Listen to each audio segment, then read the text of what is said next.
My son looked at my homeless figure shivering on his doorstep and told me to leave because I would embarrass him in front of his boss.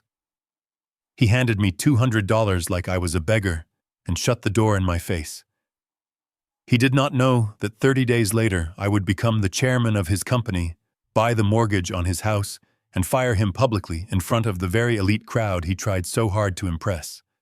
But before we get to that moment of sweet justice, you need to understand how a man who built his life with his own two hands ended up sleeping in a freezing truck in a Walmart parking lot. If you have ever felt the sting of betrayal from your own flesh and blood, hit the like button and subscribe. Let me know in the comments what city you are watching from. Bang, bang, bang. The sound was not a polite knock. It was the authoritative hollow thud of a heavy flashlight against tempered glass. I jolted awake, my heart hammering against my ribs like a trapped bird. For a split second, I forgot where I was.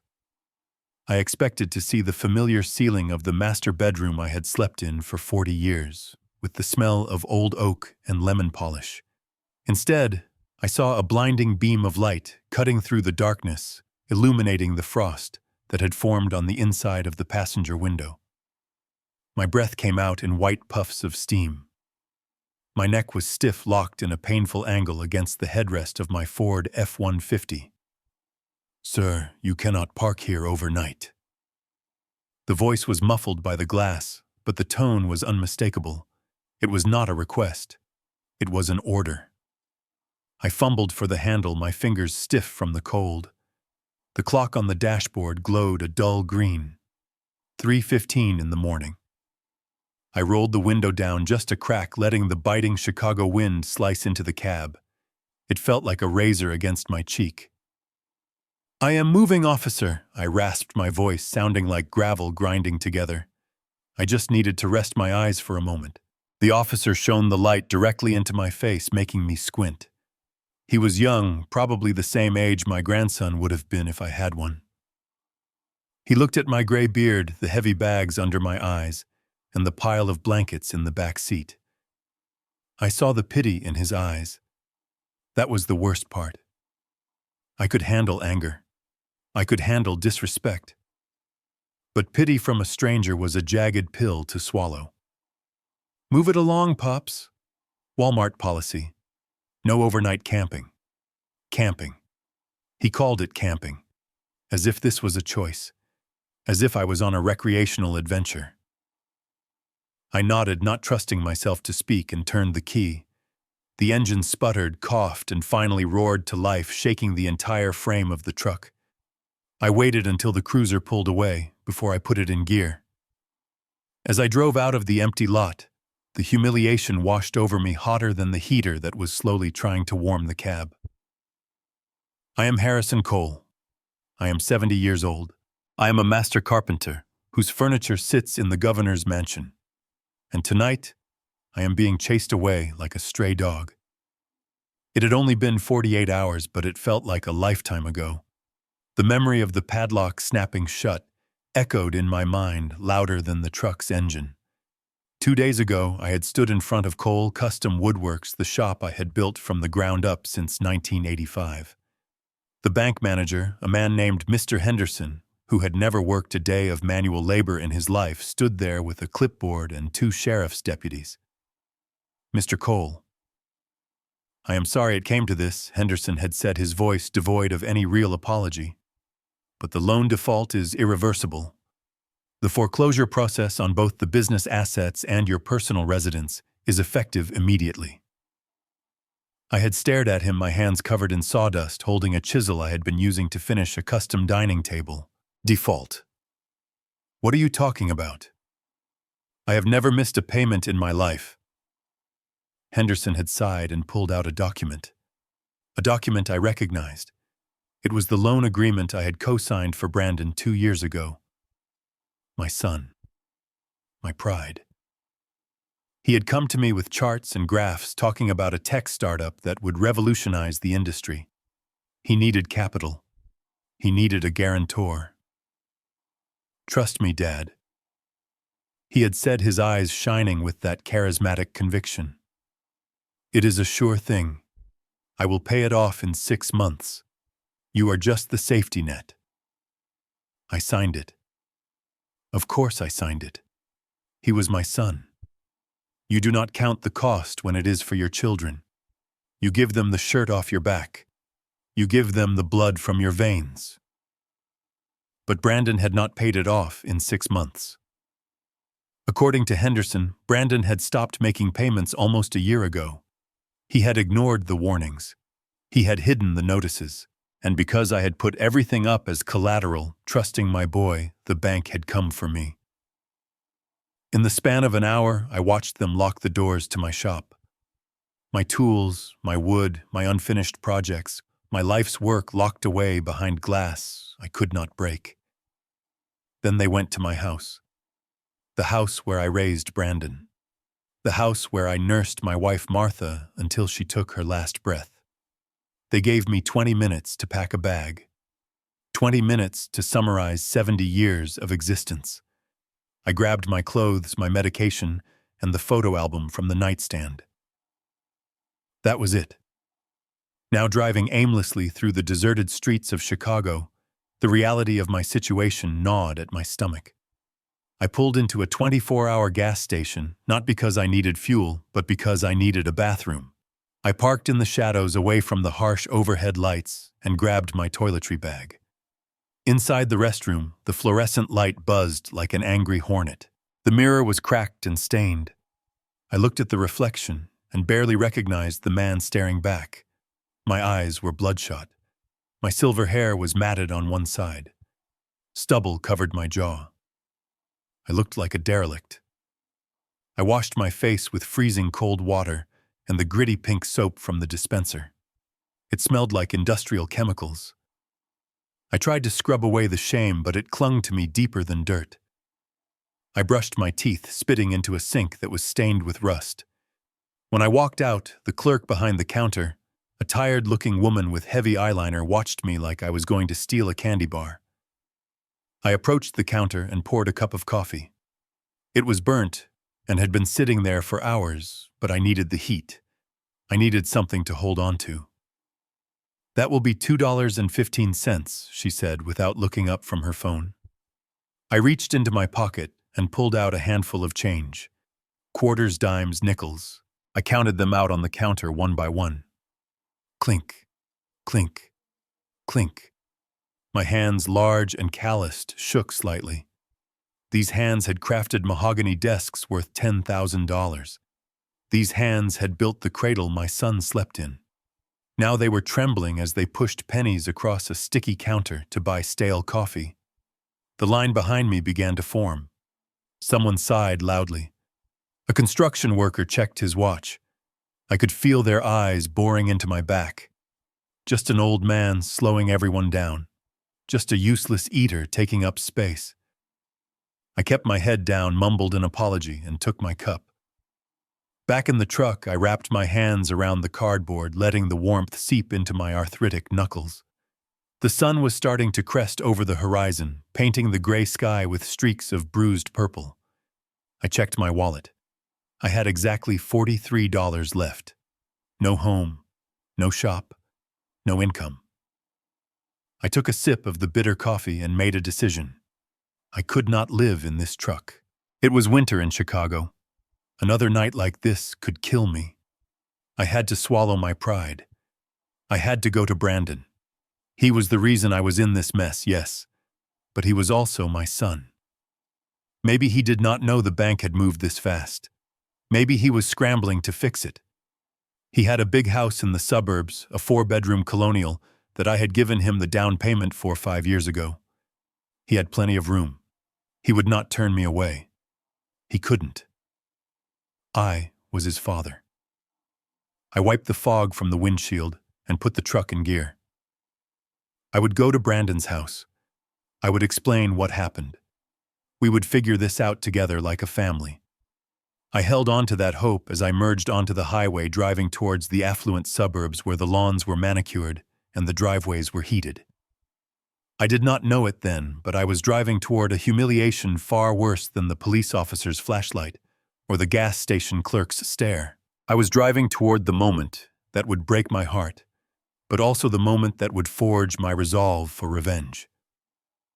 My son handed me $200 and told me to sleep in a motel because my clothes were too dirty for his living room. He did not know that the house he was standing in, the one I paid the down payment for, would belong to me again in less than 30 days. He did not know that the next time he saw me, I would be signing his termination letter.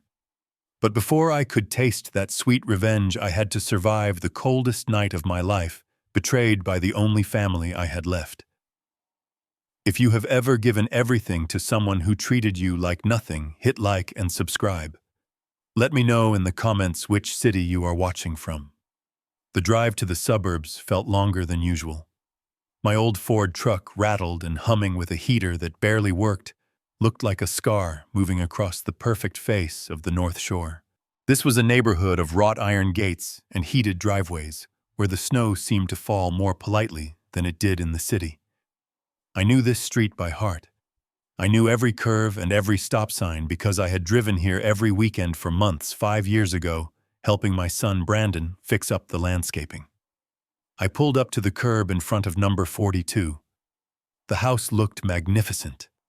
Soft golden light spilled out from the large bay windows, casting warm rectangles onto the pristine snow. I could see the flicker of the gas fireplace in the living room. It looked like a painting of the American dream, a dream I had helped purchase. I turned off the ignition, and the silence of the winter morning rushed in, instantly replaced by the biting cold. I checked my reflection in the rearview mirror one last time. I tried to smooth down my gray hair and brush the sawdust off my jacket, but the grime was woven into the fabric. I looked like what I was, a man who had lost everything. I walked up the driveway, my heavy boots crunching loudly on the salted pavement. My heart was pounding not from fear, but from a desperate kind of hope. Brandon was my boy. We had built tree houses together. I had taught him how to throw a curveball. Sure, he had been distant lately, and his wife Tiffany was difficult, but this was an emergency. I was his father. I rang the doorbell. I could hear laughter inside, the sound of clinking glasses, jazz music playing softly. It sounded like a different world. The door swung open, but it was not Brandon. It was Tiffany. She stopped dead in her tracks. She was wearing a silk emerald green dress that probably cost more than my truck, and her neck was draped in pearls. Her hair was done up in an intricate bun, not a strand out of place. The smile she had been wearing for her guests evaporated the second she saw me. It was replaced by a look of pure, unadulterated horror. "Harrison," she said. Her voice was not a greeting. It was an accusation. "What are you doing here?" I tried to smile, but my lips were cracked from the cold. "Hello, Tiffany. I am sorry to drop by unannounced. I had a bit of a situation. The bank took the shop. They took the house. I have nowhere to go." I stepped forward, instinctively moving toward the warmth radiating from the hallway. I could smell roast beef and expensive perfume. It was intoxicating. Tiffany stepped directly into the doorway, blocking my path. Her hand shot out, resting on the doorframe, forming a barrier. "Wait," she said, her voice sharp and low. "You cannot come in here. Not looking like that." I blinked, confused. "Tiffany, I have been sleeping in my truck. I just need a shower and a couch for a few nights until I can get back on my feet." She looked me up and down, her nose wrinkling, as if she had smelled something rotting. "Harrison, look at you. You have mud on your boots. Your jacket smells like... God, it smells like grease and cheap coffee. We have guests arriving in 20 minutes. Brandon's boss, the CEO of the entire Midwest division, is coming for dinner. This is the most important night of Brandon's career." I felt a coldness in my chest that had nothing to do with the weather. I am his father, Tiffany. I am not a stray dog. I paid for 30% of this house, remember? That money was a gift, she hissed, her eyes narrowing. And that does not give you the right to ruin our image. My furniture is custom Italian leather. If you sit on it with those pants, the smell of machine oil will never come out. We are trying to build a life here, Harrison. We are trying to move up in the world. We cannot have you stumbling around looking like a vagrant while we are entertaining millionaires." The cruelty of her words took the breath out of me. But before I could respond, I heard footsteps behind her. "Honey, who is it?" Brandon appeared in the hallway. He was holding a glass of wine wearing a crisp navy suit. He looked successful. He looked happy. Until he saw me. The color drained from his face. He set the wine glass down on the entry table and hurried to the door, not to pull me in, but to stand shoulder to shoulder with his wife. "Dad," he whispered, looking past me to the street, checking to see if any neighbors were watching. "What is going on? Why are you here?" I looked at my son. I looked for the boy I used to carry on my shoulders. I saw only a stranger in a suit. "Brandon, Ma, I lost the business. The loan I signed for you. The bank called it in. They took everything. I have been sleeping in the Walmart parking lot." Brandon ran a hand through his styled hair, panic rising in his eyes. He did not ask if I was okay. He did not ask if I was hungry. He glanced at his watch. "Dad, this is a really, really bad time," he said, his voice trembling. "Mr. Sterling is going to be here any minute. If he sees you, if he sees this drama, and it could kill my promotion. You know how big on stability and image the company is. So what do you want me to do, son?" I asked, my voice barely a whisper. "Freeze to death, no." "No, of course not," Brandon stammered. He reached into his pocket and pulled out a leather wallet. He fumbled with the bills, his hands shaking. "Look here." He thrust a wad of cash into my hand. It was $200.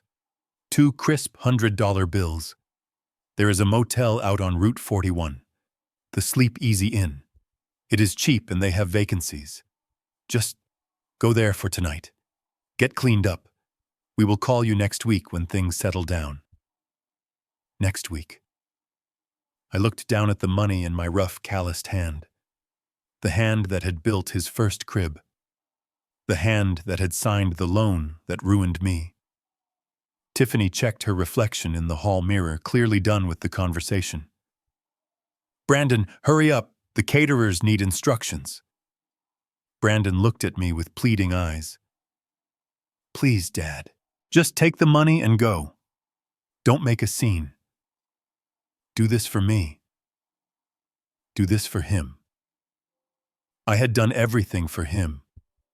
And this was the return on my investment. Something inside me snapped. It was not a loud snap. It was quiet, like a branch breaking under the weight of too much snow. I looked at the warm, golden light of the hallway one last time. I looked at the son who was terrified that his boss would see his father. I slowly unclenched my fist. The $200 bills fluttered down, landing on the wet doormat right next to his polished dress shoes. "I do not need your money, Brandon," I said. My voice was steady now. Strong. "Keep it. You might need it to pay for your Italian leather when the world finds out who you really are." "Dad, wait." Brandon started, but I had already turned around. I walked back down the driveway. The wind hit me full force, freezing the tears that had started to form in the corners of my eyes. I did not look back. I heard the heavy oak door click shut behind me, followed by the sound of the deadbolt sliding into place. I climbed into my truck and sat there for a moment, gripping the steering wheel until my knuckles turned white. The temperature was dropping. It was going to be 20 degrees below zero tonight. I had no money for a motel. I had no gas to keep the engine running all night. I reclined the seat and pulled my thin wool blanket up to my chin. As I watched the snow begin to cover the windshield, blocking out the view of my son's mansion, I made a vow. I would not die here. I would not let this be the end of Harrison Cole. They thought I was trash to be discarded. But they forgot one thing. I was a craftsman. I knew how to build things. And I knew how to take them apart piece by piece. As I drifted into a shivering, fitful sleep, I did not know that a butler named Alfred was already tracking my location, bringing with him an offer son that would turn the tables so violently Brandon and Tiffany would never see it coming. The silence of the truck was heavier than the snow piling up on the hood. Around 4 in the morning, the heater gave its final wheezing breath and died. I tried to turn the knob, rattling the plastic dashboard, but all I got was the sound of a dying fan blade scraping against its housing. The silence that followed was absolute. The cold did not creep in. It rushed in. It felt like an invisible weight pressing down on my chest, squeezing the air out of my lungs. I could see my breath forming clouds that lingered in the cab, growing fainter with each exhale. My toes had stopped hurting hours ago, which I knew was a bad sign. Numbness was the first step toward the end. I pulled the thin wool blanket tighter around my shoulders, but it was like trying to stop a flood with a paper towel. My mind began to drift. They say that before you freeze to death, you feel a sudden wave of warmth. I was not there yet, but I was hallucinating. I saw Martha sitting in the passenger seat. She was wearing that yellow sundress she wore to the county fair in 1982. She looked young, her skin unblemished by the cancer that eventually took her. She was smiling at me, her hand resting on the dashboard. "Harrison," she whispered, the sound blending with the wind howling outside. "You are not done yet. Do not you dare close your eyes, old man." I wanted to reach out and touch her, but my arms were too heavy. I closed my eyes just for a second, letting the darkness take the edge off the pain. I thought about Brandon. I wondered if he was sleeping soundly in his climate-controlled master suite wrapped in Egyptian cotton sheets. I wondered if he had even checked the window to see if I was still there. Probably not. He had his reputation to protect. A frozen father in the driveway is bad for property values. Tap, tap, tap. The sound was gentle, precise. Not the heavy pound of the police officer's flashlight. This was the rap of a knuckle against glass. I forced my eyes open. The gray light of dawn was filtering through the frost-covered windows. Martha was gone. Outside, standing in the snow like a misplaced statue, was a man in a black wool coat and a pristine bowler hat. I fumbled for the door handle. It was frozen shut. I had to throw my shoulder against it twice before the ice cracked and the door groaned open. "Mr. Cole," the man asked. His voice was British, refined, and completely out of place in this frozen hellscape. I squinted at him, my teeth chattering so hard I could barely speak. Who are you?" "I am Alfred, sir. Mr. Reginald Thorne's personal butler. We have been looking for you." I tried to laugh, but it came out as a dry cough. "Thorne. I haven't seen Reginald in 30 years. How did you find me?" Alfred gestured toward the dashboard of my truck. "When you restored the antique liquor cabinet for Mr. Thorne 3 decades ago, you left a business card taped to the back of the drawer. Mr. Thorne never throws anything away. We tracked your vehicle registration through our private security network. It was not difficult, though finding you in this state is regrettable." He did not wait for me to answer. He stepped aside, and for the first time I saw what was parked behind my rusted Ford. It was a Rolls-Royce Phantom, its engine purring so quietly, it was almost silent. The black paint was so deep it looked like a hole in the universe. "Please, sir," Alfred said, extending a gloved hand. "Mr. Thorne does not have much time." I stumbled out of the truck, my legs feeling like blocks of wood. Alfred caught me before I hit the pavement. He guided me into the back seat of the Rolls-Royce. The warmth hit me instantly. It smelled of rich leather and cedar. As I sank into the seat, looking at my dirty boots against the plush carpet, I felt a strange sense of dislocation. 5 minutes ago, I was dying. Now I was being chauffeured by a billionaire's butler. The drive to the Thorne estate took 40 minutes. We passed through massive iron gates that looked like they belonged to a fortress. The driveway alone was longer than the street I used to live on. But as we pulled up to the main entrance, I saw them. The vultures. There were cars parked everywhere. Mercedes, BMWs, Porsches. People were pacing on the front lawn, smoking cigarettes, talking on phones. I recognized a few faces from the society pages. These were Reginald's children, grandchildren, and distant cousins.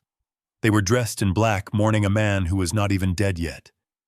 They were waiting for the inheritance. Alfred drove past them, ignoring their curious stares, and took me to a side entrance. "They are not allowed inside," Alfred murmured as he opened my door. "Mr. Thorne has banned them from the sick room. He says they suck the oxygen out of the air." We took a private elevator to the third floor. The hallway was lined with medical equipment, the beep and whir of machines echoing off the marble walls. Alfred opened a heavy mahogany door and ushered me in. The room was dim, lit only by a bedside lamp. In the center of a massive four-poster bed lay Reginald Thorne. The last time I saw him, he was a titan of industry, a man who could silence a boardroom with a glance. Now he looked small. His skin was like parchment paper stretched over fragile bones. Tubes ran from his arms to hanging IV bags. But his eyes were the same. Steel gray and sharp as a tack. "Harrison," he croaked. His voice was weak, but the authority was still there. "You look like hell." I walked to the side of the bed, holding my hat in my hands. "I could say the same about you, Reggie," I said softly. He let out a dry, wheezing chuckle that turned into a cough. "Alfred, get the man a drink. Brandy, the 50-year-old stuff." Alfred poured a glass and handed it to me. I took a sip. The liquid fire warmed my chest, finally chasing away the last of the chill from the truck. "Why am I here, Reginald?" I asked. "You have a house full of family downstairs." "Family," he spat the word out like it tasted sour. "Parasites. That is what they are. Do you know why I called you Harrison? Do you remember the liquor cabinet?"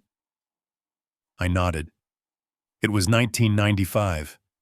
You had a hidden compartment that wouldn't open." "Yes," Reginald said, closing his eyes for a moment. "And when you pried it open, you found a diamond ring wedged in the track. My late wife's engagement ring. It had been missing for 10 years. It was worth $50,000 back then. You were a young carpenter with a baby on the way. You could have pocketed it. I would never have known. But you didn't. You walked into my office, placed it on my desk, and apologized that the repair took an extra hour. I shrugged. It wasn't mine to keep." "Exactly," Reginald whispered, opening his eyes again. "Integrity. It is a rare currency these days, Harrison. My children, they lack it. My board of directors, they lack it. They are circling, waiting for me to die so they can tear my company apart and sell it for scraps. They think I am too weak to stop them." He reached out a trembling hand and grabbed my wrist. His grip was surprisingly strong. "I need a proxy, Harrison. I need someone to be my eyes and hands for the next 30 days. I have rewritten my will, but I need to test them first. I need someone who cannot be bought. Someone who knows what it is like to build something with their own sweat." He nodded to Alfred, who stepped forward with a leather-bound folder. "Inside this folder is a contract," Reginald said. "It grants you full executive power over the Thorne Trust for 30 days. You will have the authority to hire, fire, audit, and restructure. You will act as my special consultant. No one knows who you are. They will only know that you speak for me." I looked at the papers. It was insane. I was a carpenter, not a CEO.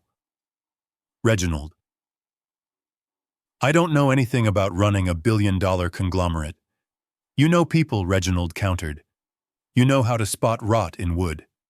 People are the same. If the core is rotten, the structure collapses. I want you to go into my company, find the rot, cut it out." He paused, looking deep into my eyes. "Alfred told me where he found you. He told me about your shop, about your son." I looked down, the shame returning. "Brandon. He made some mistakes." Reginald squeezed my wrist tighter. This power I am giving you, it applies to everyone, including the employees at your son's branch. If you accept this, you will have the power to save him or the power to destroy him. It will be your choice. But you must judge him as an employee, not as a father. Can you do that? I thought about the freezing cold truck. I thought about Tiffany's sneer. I thought about the $200 lying on the wet doormat. I drained the rest of the brandy. It tasted like courage. I picked up the pen from the bedside table. My hand did not shake. I will do it, I said. Reginald smiled, and for a moment he looked like the titan he used to be. Good. Alfred will take you to the guest wing. He will get you a suit. He will get you a barber. When you walk out of this house tomorrow, Harrison Cole, the carpenter, will be gone. You will be Mr. H. And God help anyone who stands in your way. As I signed my name on the dotted line, I felt a shift in the universe. The cold was gone. The hunger was gone. In its place was a burning cold fire of purpose. I was not just a victim anymore. I was the judge, the jury, and the executioner, and court was about to be in session. The double doors to the boardroom were made of solid mahogany, heavy enough to stop a bullet, but they swung open effortlessly as I pushed them. Inside, the air was different. It was recycled, filtered, and smelled faintly of expensive cologne and fear. 12 people sat around a table that cost more than my first house. They were the vice presidents, the directors, the movers and shakers of Thorne Industries. But I only saw 2 of them. Sitting near the end of the table, looking like royalty in their designer outfits, were Brandon and Tiffany. The moment I stepped into the room, the conversation died. It was as if someone had sucked the oxygen out of the space. Every head turned. Chairs scraped against the floor as they scrambled to stand up. It was a reaction to the suit, to the way Alfred walked a step behind me, and to the aura of absolute authority Reginald had bequeathed to me. I walked to the head of the table. I did not rush. I let the silence stretch until it became uncomfortable. I could feel their eyes on me, dissecting me, trying to figure out who this stranger was. I stopped behind the empty chairman's chair and looked down the length of the table. My eyes landed on Brandon. He was staring right at me. My heart hammered against my ribs, a traitor in my chest. Part of me was terrified. Surely a son would know his father. Surely he would recognize the shape of my jaw, the way I held my shoulders, or the scar above my eyebrow. I braced myself for the recognition, for the moment he would say, "Dad." But he didn't. He looked at me with a mixture of awe and submission. He saw the Italian silk suit. He saw the dark sunglasses that hid the bags under my eyes. He saw the expensive watch. He did not see Harrison Cole, the carpenter. He saw Mr. H, the power broker. It was the ultimate insult. I had been invisible to him when I was poor, and now that I was powerful, I was unrecognizable. He had never really looked at me. He had only looked at what I could provide. Alfred stepped forward, his voice cutting through the tension. "Ladies and gentlemen, this is Mr. H. He is Mr. Thorne's personal proxy. He speaks with the full authority of the chairman. His word is final." A murmur went through the room. I sat down, signaling that they could do the same. "Mr. H," a voice spoke up from my left. It was Brandon. He leaned forward, flashing that charming, practiced smile that I used to think was genuine. "I am Brandon Cole, Director of Marketing. On behalf of the entire team, I want to welcome you. We have heard incredible things about your reputation." He was lying. He had never heard of me until 5 minutes ago. But the flattery dripped from his tongue like oil. Tiffany, sitting next to him, nodded enthusiastically. She was wearing a blazer that plunged low, displaying a diamond necklace I knew Brandon could not afford. She looked at me not with recognition, but with a predatory gleam. She smelled money. "It is a pleasure, Mr. H," she purred. "I am Tiffany Cole, external real estate consultant. If you need anything to make your stay in Chicago more comfortable, perhaps a penthouse view or a private estate, I am at your service. I looked at them. My son. My daughter-in-law.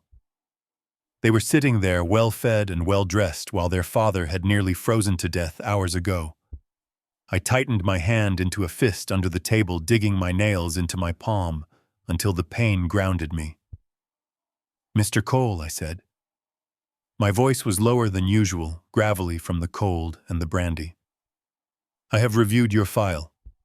You have risen quickly in this company." Brandon beamed, puffing out his chest.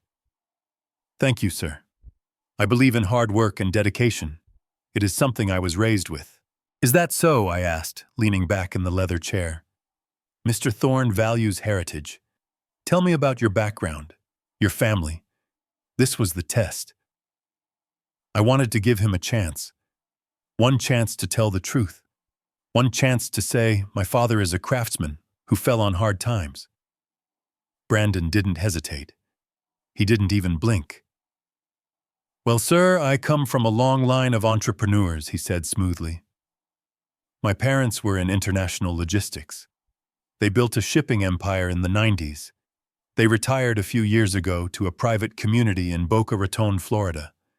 They spend their days golfing and sailing. I guess you could say business runs in my blood." The room spun for a second. Boca Raton. Golfing. Sailing. He had erased me. He had taken the sweat and sawdust of my life, the 40 years of building furniture in a dusty workshop, and replaced it with a fantasy about shipping empires and country clubs.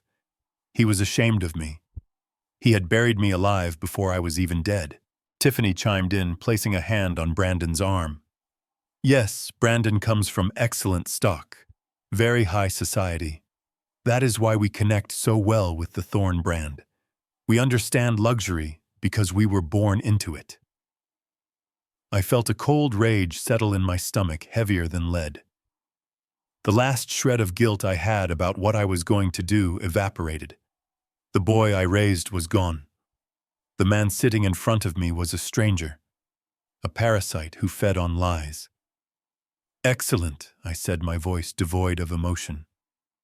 "Since you understand the value of community and reputation, Mr. Cole, I have a special assignment for you." Brandon's eyes lit up. He thought I was going to give him a promotion. "Anything for the company, sir." "Mr. Thorne is concerned about his legacy." I lied. "He feels the company has lost touch with the streets of Chicago. He wants to launch a massive initiative. Operation Warmth." Brandon's smile faltered slightly. "Operation Warmth, yes." I continued, staring at him through my dark lenses. "We are going to revitalize the homeless shelters in the South Side. I want you to personally oversee the distribution of resources. Blankets, food, medical kits. And I want you on the ground, Mr. Cole. Not in an office. I want you visiting these shelters. I want you shaking hands with the people we are helping. I want a full report on the conditions of the city's most vulnerable citizens by the end of the week." The color drained from Tiffany's face. She looked horrified at the thought of her husband being near a homeless shelter. Brandon looked like he had swallowed a lemon. This was beneath him. This was dirty work. This was for interns, not directors. But he couldn't say no. Not to me. Not to the man holding the veto vote. He swallowed hard, forcing the smile back onto his face. It looked painful.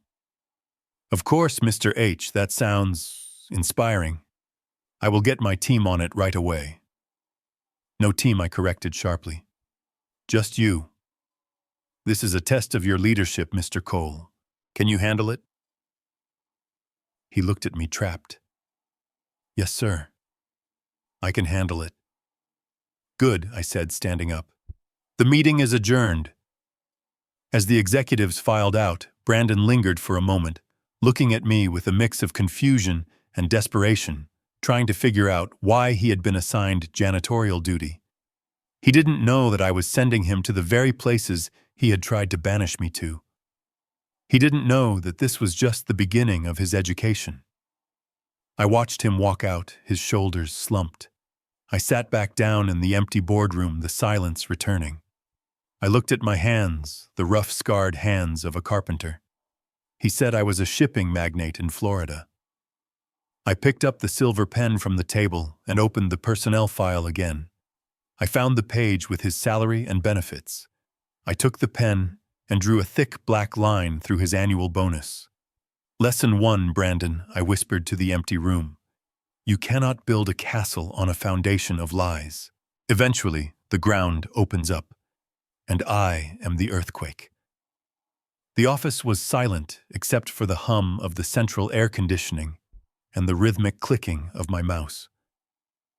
It was 10 o'clock at night. Most of the employees had gone home to their families, to their warm dinners and comfortable beds. But I was here sitting in the high-backed leather chair of the executive suite, digging through the digital graveyard of my son's integrity. Alfred had set me up with full access to the internal servers. I was looking at the marketing department's ledger for the last fiscal year. At first glance, everything looked professional. There were spreadsheets for campaigns, budgets for digital outreach, and costs for printing. But I was not looking at the surface. I was looking for the rot. And it did not take long to find it. I opened a folder labeled Client Entertainment. In the corporate world, this is often a gray area, a place where a few expensive dinners can be justified as doing business. But what I saw here was not gray. It was pitch black. There were charges for 5-star restaurants in the city, places where a bottle of wine costs more than a mortgage payment. I cross-referenced the dates. On the night of October 12th, there was a charge for $2,000 at a steakhouse. The receipt listed a meeting with a potential client named Mr. V, but I checked Brandon's calendar for that day. It was blank. I checked his social media, which Alfred had archived. On October 12th, Tiffany had posted a photo of the two of them at that very steakhouse holding up glasses of champagne with the caption celebrating us. He was eating my money. He was drinking my retirement fund. I kept digging. I found invoices for consulting fees paid to a shell company registered in Delaware. $5,000 here, $3,000 there. It added up to nearly $50,000 in 6 months. I traced the IP address used to access the shell company's bank account. It was the same IP address as Brandon's home Wi-Fi. He was paying himself. He was stealing from the company to fund a lifestyle he could not afford, all while telling me he did not have a spare room for his father. Then I found the darkest secret of all. Buried deep in the browser history of his work laptop, which I had remote access to, were hundreds of visits to a site called Vegas VIP Online. It was a gambling site. I looked at the transaction history linked to his personal bank account, which he had foolishly synced to his work profile. The numbers were staggering. He was losing thousands of dollars a week on virtual blackjack and poker. He was not just greedy. He was an addict. He was drowning in debt, chasing a high that he could never catch. The panic I had seen in his eyes when I asked for help was not just about his image. It was about desperation. He was terrified that if anyone looked too closely at his life, the whole house of cards would come crashing down. I sat back in the chair, feeling a wave of nausea. I had taught him arithmetic at the kitchen table. I had taught him the value of $1. I had made him mow lawns to buy his first bicycle. Where had I gone wrong? How had my blood turned into this poison? I needed to look him in the eye. I needed to hear him lie to me one more time just to be sure that there was nothing left to save. I picked up the phone and dialed his extension. "Mr. Cole," I said, my voice flat. "Come to my office. Now." "But sir," he stammered on the other end.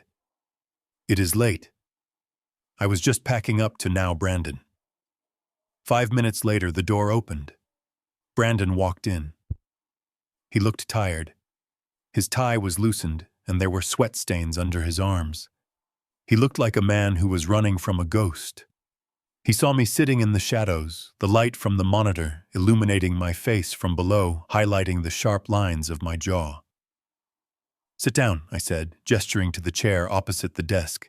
He sat fidgeting with his cufflinks. "Is everything okay, Mr. H?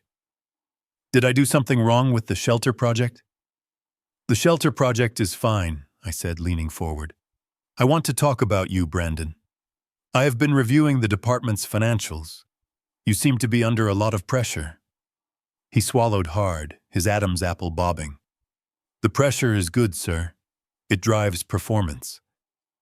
I picked up a piece of paper. It was a printout of the gambling site log.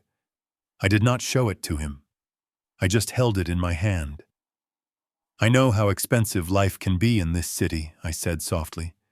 "The house, the car, the wife who enjoys fine things.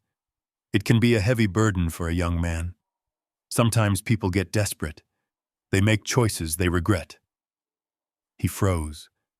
His eyes darted to the paper in my hand, then back to my face. He was calculating.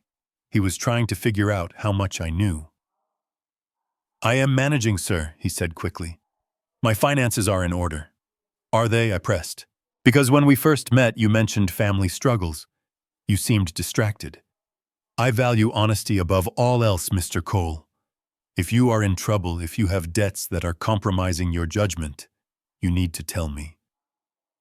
This was his lifeline. I was throwing him a rope.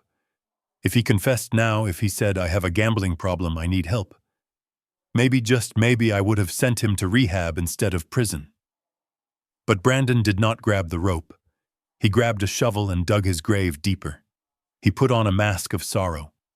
He slumped his shoulders and let out a heavy sigh. It was a performance worthy of an Oscar. "You are right, Mr. H," he said, his voice trembling with fake emotion. "I am under a lot of financial stress. But it is not because of my lifestyle. It is my father." I stopped breathing for a second. "Your father, yes." He continued, gaining confidence as he spun his web. He is very sick. He has early onset dementia. It has made him violent, unpredictable. He requires 24-hour care in a specialized facility. It costs me nearly $10,000 a month just to keep him safe." I stared at him. I was sitting right in front of him. I was the father he was talking about. I was perfectly sane. I was capable. I was the one who had bailed him out, not the one draining him. "He is dangerous," Brandon whispered, leaning in as if sharing a confidential secret. "He thinks people are stealing from him. He hallucinates. Last week he tried to attack a nurse. I am doing everything I can to support him, sir, but the medical bills are drowning me. That is why I have been so stressed. I am just a son trying to do the right thing by his sick dad." The silence that filled the room was deafening. I could hear the blood rushing in my ears. He had taken my dignity, and now he was taking my sanity. He was using me as a shield to hide his crimes. He was painting me as a madman so that if I ever tried to speak up, no one would believe me. "Oh, poor Brandon," they would say. "His crazy father is ranting again." It was brilliant. It was evil. And it was the final nail in his coffin. I slowly placed the paper down on the desk. I looked at my son, and for the first time I felt absolutely nothing. No love, no anger, just a cold, hard resolve. "That is a very moving story, Mr. Cole," I said. My voice was ice. "It takes a strong man to care for a burden like that." "Thank you, sir," he said, looking relieved. He thought he had bought himself more time. He thought he had manipulated me. "Go home, Brandon," I said. "Go home to your wife. Sleep well." "Thank you, Mr. H," he said, standing up. "You have no idea how much your understanding means to me." "Oh, I think I do," I replied. He walked out of the office, closing the door softly behind him. I swiveled my chair around to face the window. The city lights of Chicago twinkled below, indifferent to the betrayal that had just happened in the sky. He had called me a madman. He had called me a burden. He had lied to my face to cover up his theft and his gambling. I reached for the phone and dialed a number. "Alfred," I said, when he answered. "Yes, sir." "Cancel the audit review for next week," I said. "We do not need a review. We need an execution." "Very good, sir." "And regarding the gala?" "Make it bigger," I said. "Invite everyone. The press, the board, the investors. I want the biggest audience possible. Brandon wants to tell stories, fine. I will give him a stage, but I will write the ending." I hung up the phone. I looked at my reflection in the dark glass of the window. The man staring back was not Harrison Cole, the carpenter. He was not even Mr. H, the consultant. He was a storm gathering on the horizon. And Brandon had just forgotten his umbrella. The Lakeshore Country Club was a fortress of limestone and manicured ivy, a place where the grass was cut with scissors and the air smelled of lavender and old money. I stood by the floor-to-ceiling windows holding a glass of sparkling water, watching the elite of Chicago mingle. They looked like exotic birds in their tuxedos and gowns, preening and chirping, unaware that a hawk was perched in their midst. Alfred stood a few feet away, silent and watchful like a shadow. I adjusted the cuffs of my $5,000 suit. It still felt like a costume, but I was learning to wear it with the ease of a second skin. Tonight was a charity gala for the arts, but everyone knew the real art being practiced here was the art of the deal. Men were merging corporations over shrimp cocktails. Wives were arranging marriages for their children over champagne. And in the center of the room, holding court with a glass of Pinot Grigio, was Tiffany. She looked radiant in a silver gown that clung to her like liquid mercury. She was laughing at a joke made by a banking executive. Her head thrown back, her neck exposed. It was a practiced laugh. I had heard her practice it in the mirror when she thought no one was listening. From a distance, she looked like the perfect wife, the perfect socialite. But I knew what lay beneath that silver silk. I knew the rot that festered there. I saw her eyes scanning the room. She was hunting. She was looking for the biggest fish in the pond. And then her gaze landed on me. She did not see Harrison Cole, the father-in-law she had left to freeze on her doorstep. She saw Mr. H, the mysterious proxy of the Thorne Empire. She saw the power. She saw the potential commission. She excused herself from her circle and glided toward me. Her walk was a weapon designed to disarm and seduce. As she approached, I felt a physical wave of revulsion, but I forced my face to remain a mask of bored indifference. I took a sip of water, letting the cold liquid numb my throat. "Mr. H," as she purred, stepping into my personal space. The scent of her expensive perfume filled my nose. It was the same perfume I had smelled in the hallway of her house, the smell of rejection. "I am so glad you could make it. I was worried the atmosphere might be a bit too stuffy for a man of your dynamic vision." I looked down at her through my tinted glasses. "Mrs. Cole," I said, keeping my voice low and gravelly, "it is a necessary evil. Mr. Thorne likes his presence to be felt, even when he cannot be here himself." "Of course," she said, touching my arm lightly. Her fingers were cold. "You are doing a marvelous job. Everyone is talking about you. They say you have the Midas touch, that you are reshaping the company with an iron fist. I find that kind of strength very appealing." She batted her eyelashes. She was flirting with me. She was flirting with her husband's father. The nausea rose in my stomach, hot and acidic. I wanted to shake her off. I wanted to scream in her face. But I stood still. I needed to know how deep the rabbit hole went. "I am just doing a job," I said. "But tell me, Mrs. Cole, you seem to be working the room quite hard tonight. Is business slow?" She sighed, a dramatic, tragic sound. "Oh, Mr. H, you have no idea. The real estate market is brutal. But that is not the only thing weighing on me. It is personal matters." She looked at me with wide, innocent eyes, inviting me to ask. She wanted to play the victim. She wanted a sympathetic ear from a powerful man. Personal matters, I asked. Trouble in paradise, you could say that she whispered, leaning closer as if sharing a state secret. It is my husband's family. Specifically, his father. I tightened my grip on the glass until my knuckles turned white. My father, he is difficult. She continued, her face contorting into a mask of fake sorrow. He is a very sick man, mentally unstable. He used to be a carpenter, can you believe that? A manual laborer. He has no concept of our world. He showed up at our house the other night looking like a beggar. He was dirty, smelling of grease and cheap alcohol. He demanded to move in with us. He wanted to sleep in our guest room right next to our nursery.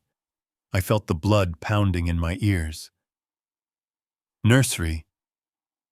They didn't have a nursery. They didn't have children.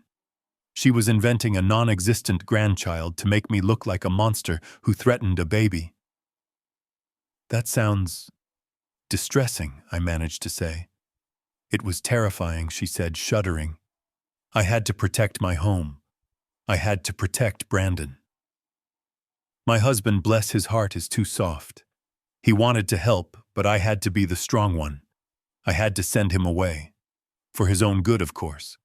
For his own good, I repeated.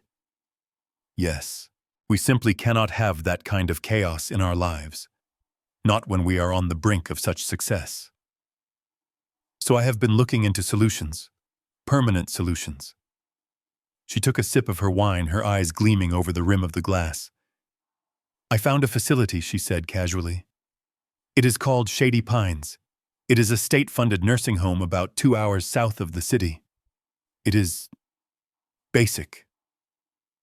But it is what we can afford right now given the debts his medical bills have caused us. It is $1,200 a month. They have a bed available next week. Once he is there, he will be safe and we will be free. Safe. She meant imprisoned. Shady Pines was not a nursing home. It was a warehouse for the forgotten. I knew the place. It had been on the news for neglect scandals. It was a place where people went to die alone, staring at water-stained ceilings. She wanted to lock me away in a hellhole so she wouldn't have to look at her own guilt. I looked at this woman, this creature in a silver dress, and I realized something terrifying. Brandon was weak. Brandon was a coward who let himself be led. But Tiffany was evil. She was the architect of my destruction. She didn't just want me gone. She wanted me erased. I needed to end this conversation before I lost control and strangled her. I needed to turn the tables. Well, Mrs. Cole, I said, forcing a thin smile, it sounds like you are a woman who knows how to solve problems. I admire that. She beamed, preening under the compliment. Thank you, Mr. H. I do what I must.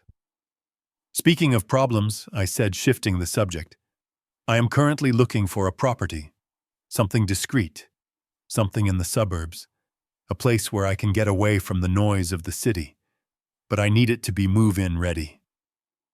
High-end finishes. Tiffany's eyes lit up like Christmas lights. The predator smelled blood. Mr. H, she said, her voice trembling with excitement. You are in luck. I have a pocket listing. It is not even on the market yet.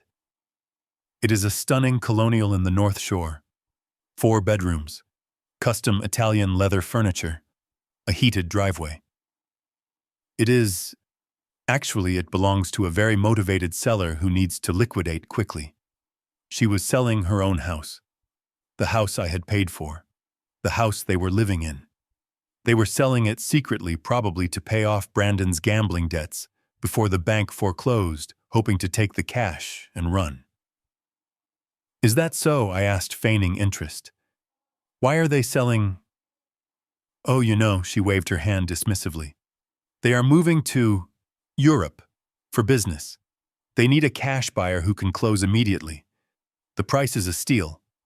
She was selling the roof over her head, confident she could talk her way into a new one. She was selling my investment, my sweat, my love to pay for her mistakes. It sounds perfect, I said. I would like to see it. Really? She gasped. When tomorrow, I said, I will come by personally. If it is as good as you say, I will write a check on the spot. She looked like she was going to faint from joy. She had just hooked the biggest fish of her life. She thought she had found her savior. She didn't know she had just invited the executioner into her living room. Tomorrow then, she said, handing me her business card with trembling fingers. You won't regret it, Mr. H. It is a house with a lot of history. I took the card. I know, I said softly. I have a feeling I am going to feel right at home. She walked away, swaying her hips, already counting the commission in her head. I watched her go, the glass of water in my hand, now warm. I handed it to a passing waiter. Alfred stepped out from the shadows. Sir, he asked. Prepare the checkbook, Alfred, I said, staring at the back of the woman who wanted to put me in a state-run kennel. I am going to buy a house tomorrow, and then I am going to evict the tenants. The next morning, before I put on my old clothes to play the beggar, I put on the Italian suit one last time. Tiffany had arranged a private viewing of the house at 10 o'clock. She didn't know she was giving a tour to the man who had built the very walls she was trying to sell. I arrived in the Rolls-Royce. Tiffany was waiting in the driveway, holding a latte, looking impatient.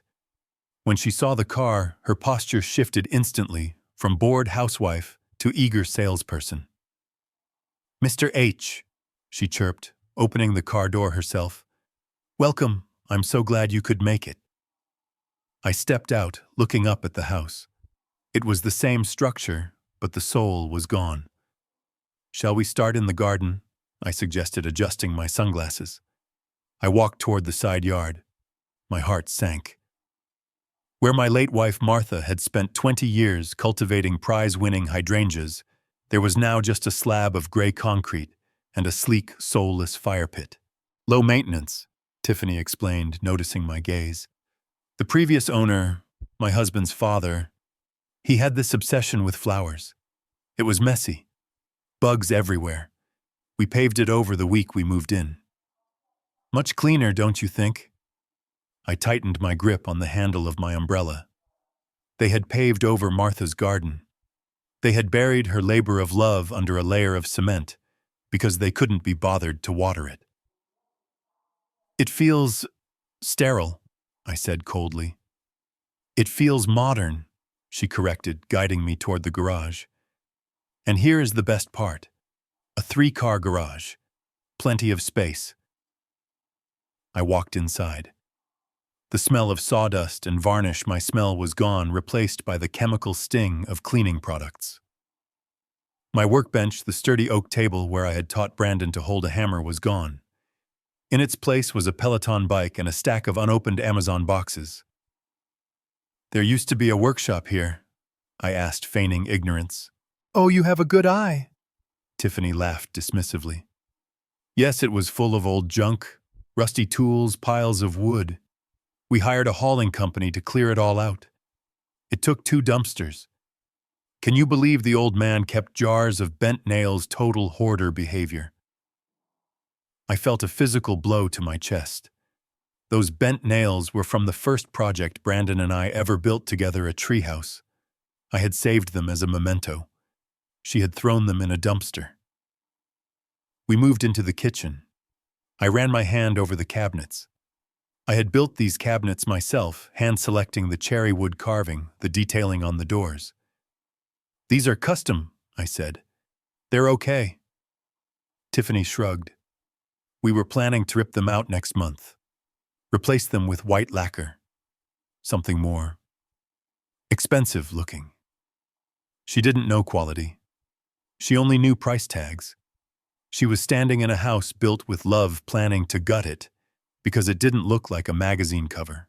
Tell me about the seller, I said, turning to face her in the living room. You mentioned he was moving to Europe. Tiffany didn't even blink. Oh yes, he's a very successful businessman. But honestly, he's selling because he wants to get away from his toxic family.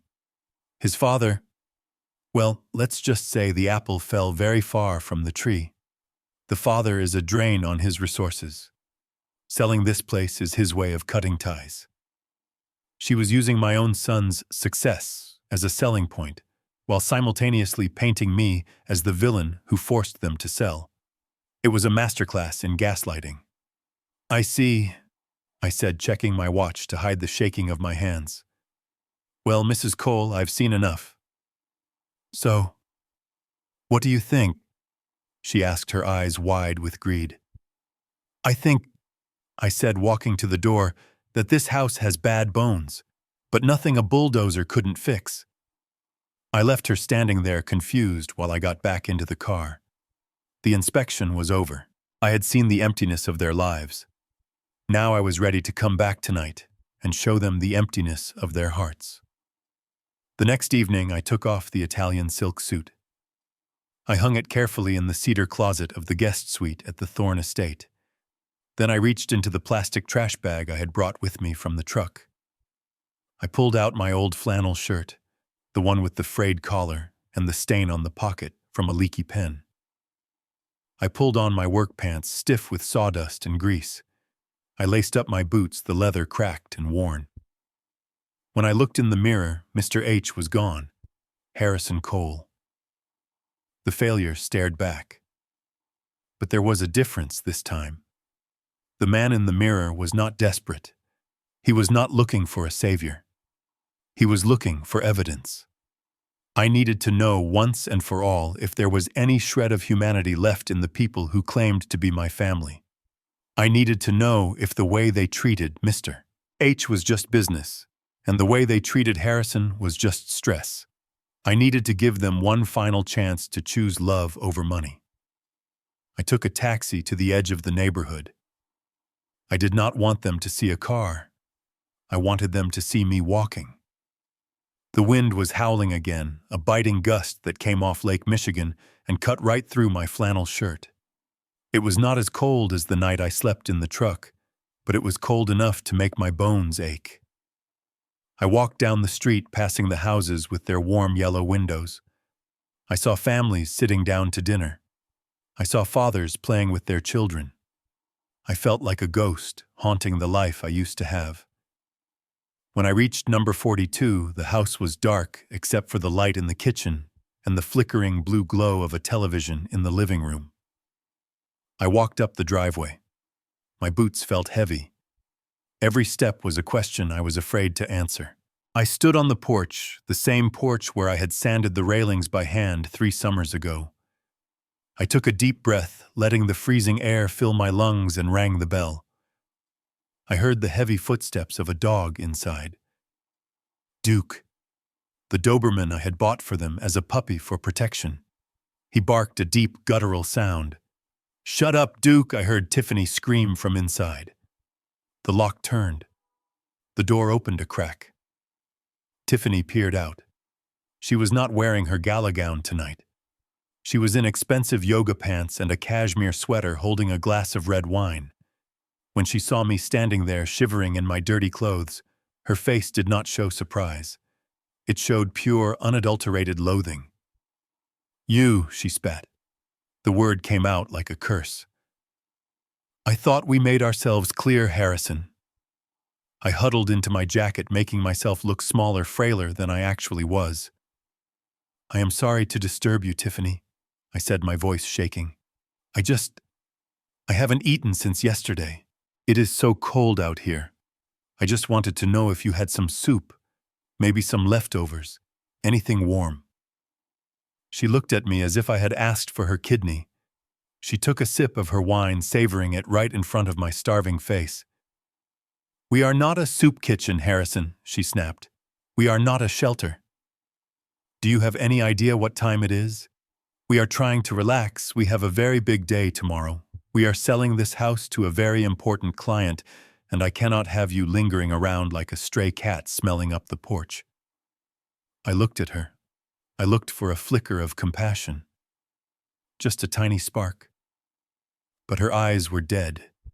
They were flat and hard like polished stones. "Please," I whispered.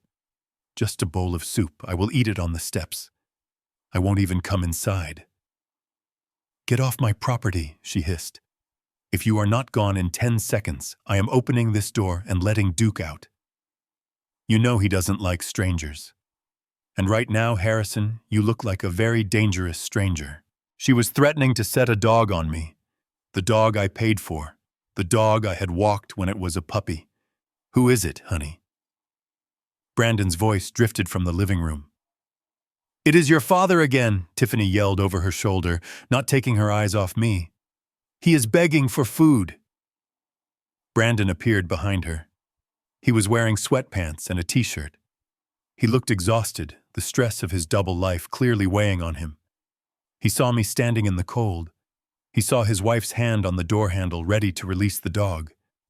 Dad, he asked, his voice weak. Brandon, I said, looking past the witch at the gate, locking eyes with my son. I need help. Not money. Just a place to sit for an hour. Just a little warmth. Please, son. Brandon looked at me. Then he looked at Tiffany. I saw the calculation in his eyes. He was weighing the inconvenience of his father against the wrath of his wife. He was weighing his conscience against his comfort. And then he made his choice. Dad, please, he said, running a hand through his hair. You cannot just show up here. It is too much. Look, I will send you money. I will Venmo you $500 right now. Okay. You can go to a diner. You can get a hotel. Just go, please. Do not make this harder than it has to be.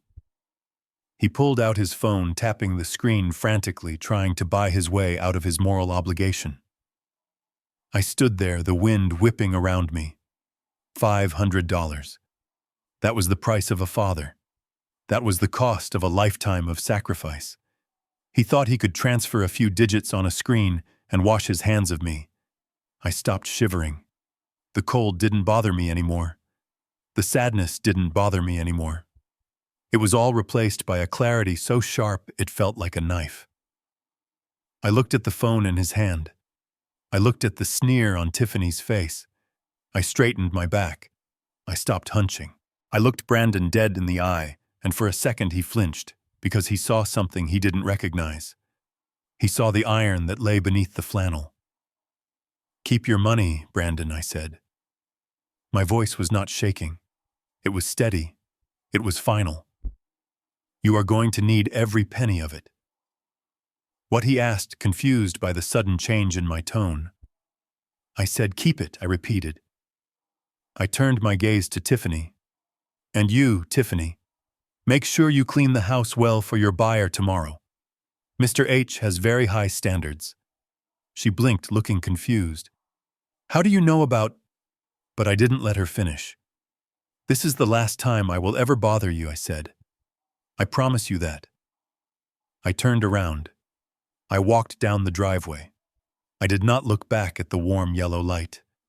I did not look back at the son who chose a digital transfer over a hot meal for his father. I heard the door slam shut behind me. I heard the lock click. I walked back to the main road where I had asked the taxi to wait. I climbed into the back seat. Where to, the driver asked. Take me to the Thorne estate, I said. The driver looked at me in the rearview mirror at my dirty clothes and my worn face. The estate, you work there. I looked out the window at the dark streets of the suburb I was leaving behind forever. No, I said softly. I own it. As the car pulled away, I felt a strange sense of peace. The grief was gone. The hope was gone. All that was left was the plan. The final test was over. They had failed, and now class was dismissed. It was time for graduation, and I was going to hand out the diplomas personally. The ride back to the Thorne Tower was silent, but my mind was screaming. I sat in the back of the taxi watching the city lights blur past, replaying the look on Brandon's face. He had chosen peace with his wife over the life of his father. He had bought his comfort with my suffering. But as the adrenaline of the confrontation faded, A cold, nagging question took its place. The math did not add up. I knew my son was bad with money, and I knew his wife was greedy, but the speed at which my life had unraveled was unnatural. The foreclosure on my shop had happened in weeks, not months. The bank had seized the assets with a ferocity I had never seen in 40 years of business. I walked into the executive suite at midnight.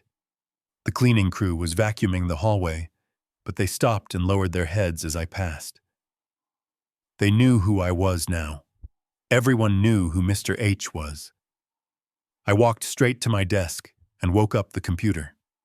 The blue light washed over my face, illuminating the exhaustion etched into my skin. I was not going to sleep tonight. I needed to see the paperwork. I needed to see the autopsy of my own murder. I logged into the external banking database that Alfred had gained access to. I pulled up the file for Cole Custom Woodworks. I looked at the foreclosure documents. The official reason listed was a default on the loan interest. That part was true. Brandon had stopped paying. But then I looked at the asset valuation. My shop sat on 2 acres of prime industrial land near the river. I had bought it in the 80s for a song, but with the city expanding, developers had been eyeing it for years. The last time I had it appraised 5 years ago, it was valued at $800,000. I looked at the number on the screen. The bank's liquidation appraisal listed the value at $250,000. I blinked, thinking my eyes were playing tricks on me. $250,000. That was the price of the land alone in 1990. They had valued the building, the machinery, and the inventory at zero. They had claimed the structure was dilapidated and the soil was contaminated. Lies. All lies. I had maintained that shop with the same care I maintained my own health. I dug deeper. Who was the appraiser? A man named Greg Sullivan. I ran his name through the company email server. Nothing. Then I ran it through Brandon's email. Nothing. Then on a hunch, I ran it through the correspondence file of the external real estate consultant. Tiffany Cole. There it was. An email chain starting 6 months ago, long before the bank ever came for my keys. Subject: the Woodworks opportunity. From Tiffany Cole to Greg Sullivan. I opened the first email. My hand hovered over the mouse, trembling slightly. Greg, the email read: We have a situation with the property on River Road. The owner is old and stubborn. He won't sell. But his son is in financial trouble. We need to leverage the debt. If the appraisal comes in under 300, the bank will trigger an accelerated liquidation clause to cut their losses. Can you make the building look like a teardown? I felt the bile rise in my throat. She had orchestrated it. She had not just reacted to the foreclosure. She had engineered it. She had actively worked to devalue my life's work so the bank would panic and seize it faster. I clicked on the next email. Subject: done. From Greg Sullivan to Tiffany Cole.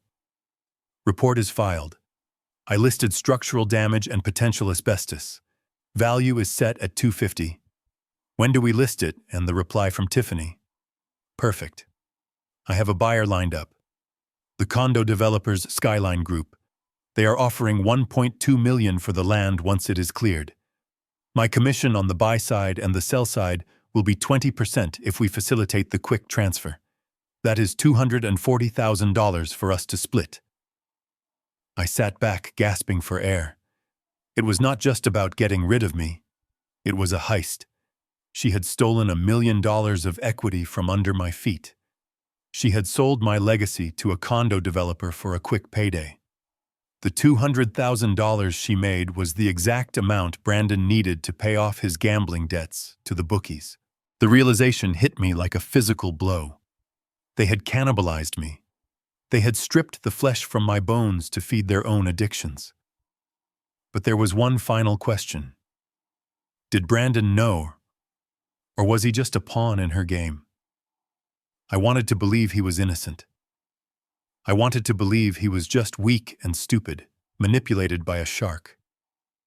I searched his inbox for the keyword Skyline. An email popped up. Date 3 months ago. From Tiffany to Brandon. Babe, it is done. The bank is moving on the shop. The commission is coming through next week. We can clear the Vegas debt. You just need to keep your dad distracted. Tell him it is just a standard audit. Do not let him talk to the bank. And Brandon's reply. 2 words that broke my heart into more pieces than a shattered mirror. Okay. Thanks. Okay. Thanks. That was the eulogy for our relationship. He knew. He knew she was rigging the appraisal. He knew she was stealing his inheritance. And he said, okay. Because he was too scared of his bookies to save his father. He had watched me cry when they put the padlock on the door. He had patted my back and told me it would be okay, knowing full well that he had signed the order to execute me. I stood up. I walked to the window and looked out at the city.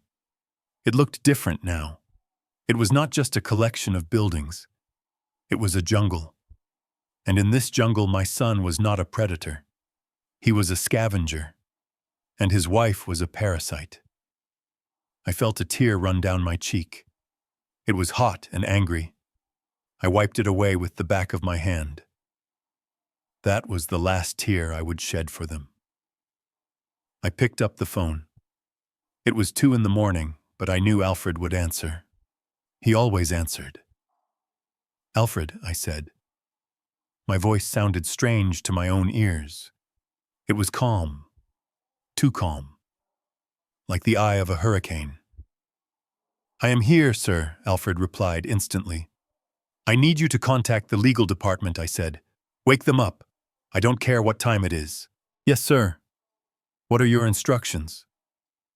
I looked at the screen at the emails that documented the destruction of Harrison Cole.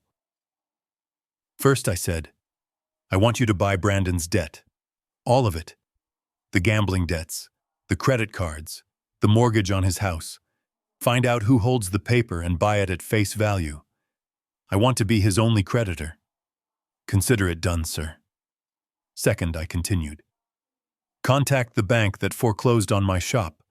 Tell them the Thorn Trust is exercising a hostile acquisition of the River Road property. Tell them we have evidence of fraudulent appraisal practices involving their employee, Mr. Sullivan, and if they do not sell the deed to us immediately for the liquidation price, we will launch a federal investigation. Alfred paused. A note of satisfaction crept into his voice. A very aggressive move, sir. I am just getting started, I said. Get the papers ready. By tomorrow morning, I want to own the roof over Brandon's head and the ground he tried to bury me in. I will have the documents on your desk by 6 a.m., Alfred said.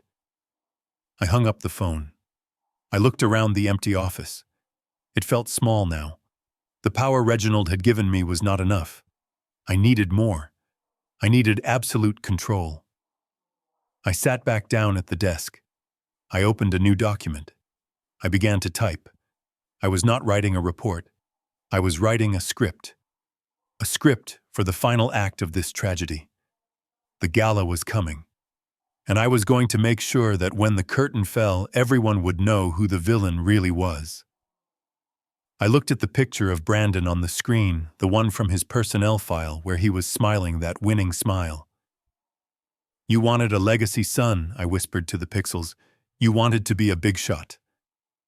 Well, congratulations. You are about to become the most famous example of failure in the history of Chicago. I closed the laptop. The screen went black. I sat in the darkness waiting for the sun to rise. The night was over. The morning was over. The carpenter was gone. The executioner was ready to work. The next morning, the sun rose over Chicago with a deceptive brightness. It was one of those crisp winter days where the sky is a piercing blue, hiding the brutality of the temperature. Inside the Thorn Tower, the atmosphere was electric. I had instructed the communications department to release a press statement at exactly 9 o'clock. The headline was simple but explosive. Reginald Thorne to step down. Successor to be revealed at tonight's gala. The news spread through the building like a contagion. People huddled in corridors, whispering, speculating. Was it the CFO? Was it an outsider? Was it one of the Thorne children? No one suspected the man sitting in the penthouse office, the man whose hands were rough from 40 years of sanding oak. I sat at my desk, looking at a single envelope made of heavy cream cardstock.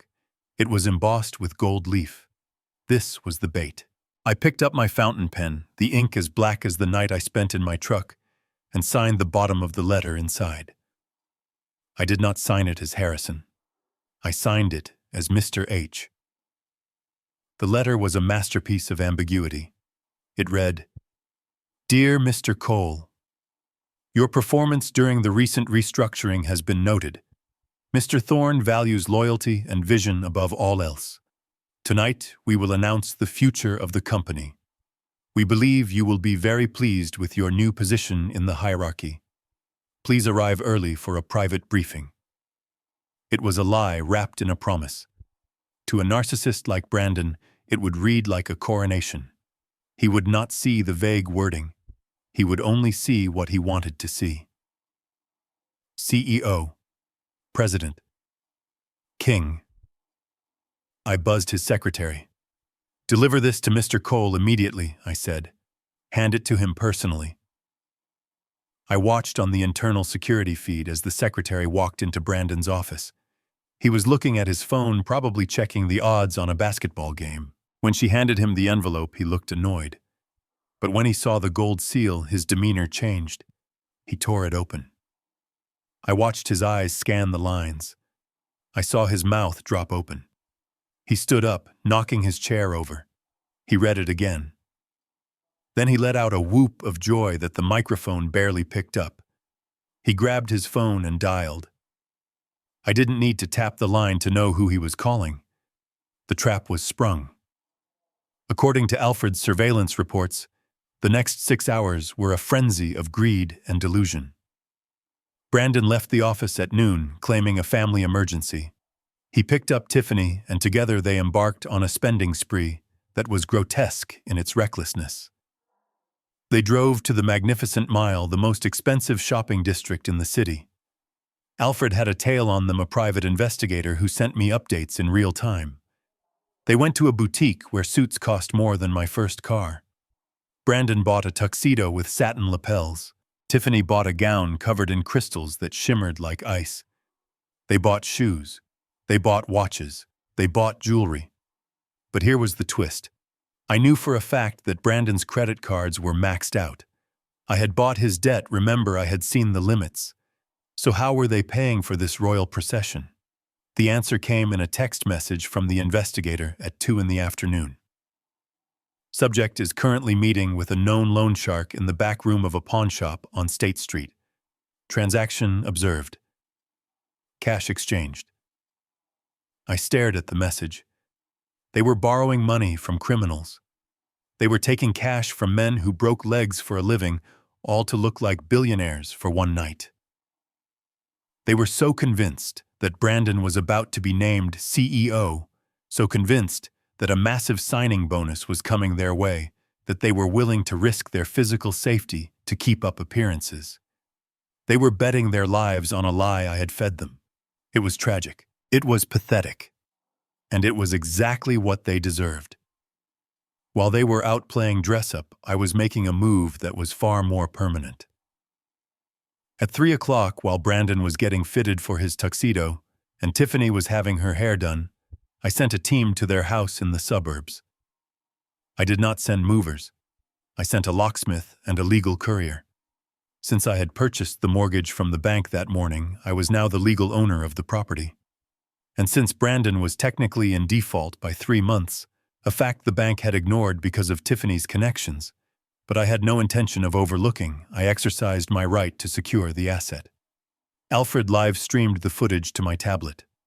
I watched as the locksmith drilled out the core of the front door lock, the same door Tiffany had blocked with her body just days ago. I watched as they installed a heavy-duty deadbolt. I watched as the courier taped a bright orange notice to the front door. Notice of seizure. Property of the Thorn Trust. No trespassing. They had no idea. They were sipping champagne in a salon, laughing about how they were going to fire the old dead weight in the marketing department once Brandon took charge. They didn't know that they were already homeless. They didn't know that their clothes, their furniture, their precious Italian leather sofa were now locked behind a door they could no longer open. They were driving a rented Lamborghini toward a cliff, and I had cut the brake lines. I sat in the silence of the penthouse waiting. The sun began to set, casting long shadows across the office. The city lights flickered on one by one like candles on a birthday cake. But this wasn't a birthday. It was a funeral. A funeral for the son I thought I knew. Around 6 o'clock, I started to get ready. I didn't need a stylist this time. I dressed myself. I put on the tuxedo I had bought not with borrowed money, but with the advance Reginald had insisted I take. I tied my own bow tie, my fingers moving with the muscle memory of a man who used to tie fishing knots in the dark. I looked in the mirror. Harrison Cole was gone. The eyes staring back were hard, devoid of the softness that had allowed me to be exploited for so long. Alfred knocked on the door. "The car is ready, sir," he said. "The guests are arriving." "Is he there?" I asked. "Mr. and Mrs. Cole just arrived." Alfred said, a hint of distaste in his voice. "They are making quite a scene on the red carpet. They told the press that they are the guests of honor." I let out a short, dry laugh. They are Alfred, just not in the way they think. We took the elevator down to the garage. The Rolls-Royce was waiting. As we drove toward the hotel where the gala was being held, I felt a strange sense of calm. The nerves were gone. The doubt was gone. I had spent the last few days investigating planning and maneuvering. I had seen the depth of their depravity. I had seen the emails where they plotted to sell my shop. I had seen the text messages where they mocked my poverty. I had seen them borrow money from thugs to buy costumes for their charade. There was no redemption for them. There was only the fall. The car pulled up to the side entrance of the hotel. I could hear the music from the ballroom. I could hear the murmur of the crowd. It was the sound of the jungle waiting for the show. I stepped out of the car, straightening my jacket. "Let's go," I whispered to the night. "It is time to take out the trash." I walked down the hallway toward the backstage area. Through the curtains, I could see the ballroom. It was packed. The chandeliers sparkled overhead. And there, in the front row, sitting at the table reserved for the executive team, were Brandon and Tiffany. They looked magnificent. Brandon was beaming, shaking hands with the board members, acting like he already owned the place. Tiffany was radiating triumph, her diamond necklace catching the light, her hand resting possessively on Brandon's arm. They were drinking expensive wine, laughing, basking in the admiration of the room. They looked like the perfect couple, the king and queen of the ball. I watched them for a long moment. I watched the way Brandon tilted his head back when he laughed, a gesture he had inherited from me. I watched the way Tiffany scanned the room, always calculating, always hungry. Enjoy it, I thought. Enjoy the champagne. Enjoy the silk. Enjoy the warmth. Because in about 20 minutes, the only thing you will be wearing is your shame, and the only place you will have to go is the street where you left me. I signaled the stage manager. "I am ready," I said. The lights in the ballroom dimmed. The music swelled. A hush fell over the crowd. The spotlight hit the center of the stage. The announcer's voice boomed over the speakers. "Ladies and gentlemen, please welcome the acting proxy for Mr. Reginald Thorn, Mr. Harrison Cole." I saw Brandon's head snap up. I saw the wineglass slip from Tiffany's fingers. I stepped into the light. The grand ballroom of the Ritz-Carlton was a masterpiece of excess. Crystal chandeliers the size of small cars hung from the gold-leafed ceiling, casting a fractured, shimmering light over the room. The air was thick with the scent of lilies, expensive perfume, and the metallic tang of ambition. From my vantage point behind the heavy velvet curtains of the stage, I watched the elite of Chicago file in.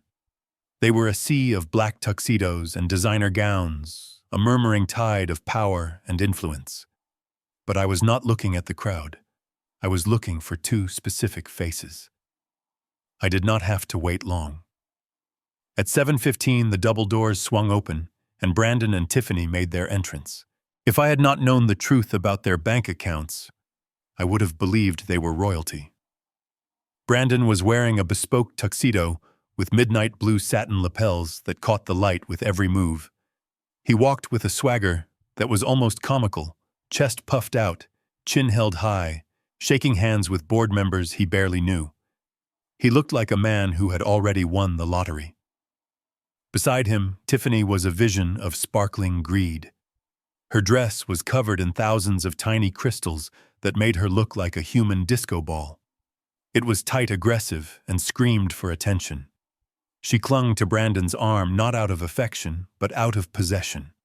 She was parading her prize stallion. I watched as she whispered something in his ear, probably a reminder to stand up straight, or to smile at the vice president of operations. They were high on the fumes of a victory that hadn't even happened yet. They made their way to the front of the room, to the table reserved for the executive team. I had placed their name cards there myself, right in the center, right where the spotlight would hit them. They sat down, and I saw Tiffany immediately flag down a waiter to order a bottle of champagne. She didn't look at the price list. Why would she? She thought her husband was about to become the king of Chicago. They clinked glasses, laughing at a joke I couldn't hear, unaware that the champagne they were drinking was likely the last luxury they would ever taste. I adjusted my bow tie in the reflection of a darkened monitor. My hands were steady. My heart was beating a slow, rhythmic drum of war. I thought about the night in the truck. I thought about the $200 on the doormat. I thought about the soup I had begged for. I let those memories fuel me, hardening the resolve in my chest until it felt like a stone. Alfred appeared at my side. He was holding a microphone. "It is time, sir," he said softly. "The board is seated. The press cameras are rolling." I nodded. "Let them wait a moment longer, Alfred. Let them get comfortable." I watched for another minute. I saw Brandon pull out his phone. He was probably checking his messages, expecting the official email that would confirm his promotion. He looked at the screen, frowned slightly, then shrugged and put it away. He didn't know that his phone service was about to be cut off, along with everything else.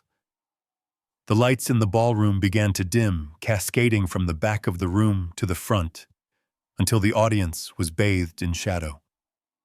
A hush fell over the crowd. The conversations died down. The clinking of silverware stopped. All eyes turned to the stage. A spotlight cut through the darkness, illuminating the podium. The master of ceremonies, a well-known news anchor I had hired for the night, stepped up to the microphone. "Ladies and gentlemen, distinguished guests and members of the Thorne family," he began, his voice booming through the speakers. "Tonight is a historic night. For 50 years, Reginald Thorne has led this company with vision and iron determination. But every era must come to an end, and every legacy must find a new guardian." I saw Brandon squeeze Tiffany's hand.